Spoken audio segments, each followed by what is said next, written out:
Salam dostlar. Deməli kanalıma xoş gəldiniz. Və bugün 241 kodlu Roma Lazio oyununu deməli necə deyirlər analiz etməyə çalışacağam. Roma Lazio oyununa topazda verilən əmsallar budur.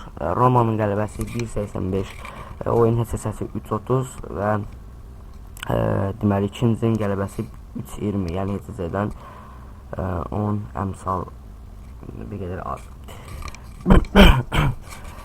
Deməli, yadımda deyil, yəni son zəvə nə vaxt bu ki Roma klubu derbi ərəfəsində ilk üçlükdə olublar. Yəni bu fakt sözsüz ki, bu maçda əlavə maraq qatacaq.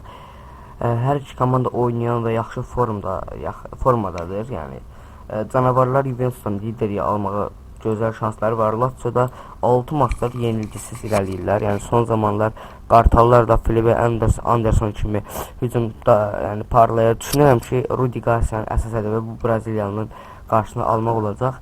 Roma'nın müdafiə xəttinin etibarlılığını nəzərə alsaq bu mümkündür. Roma öz növbəsində son maçlar, yəni çox məhsuldarlığı ilə seçilmir, amma stabil olaraq xallar yığır. Rudi Garcia öz pragmatik futboluna sadiq qalır. Əsas hücumçulardan olan Gervinho'nun milli komandası ilə Afrika Millətlər Klubuna yollaması hücum xəttində böyük itki sayılmır.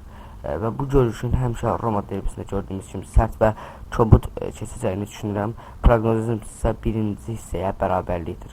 Və bu oyuna deməli proqnozum BHX 25 əmsal.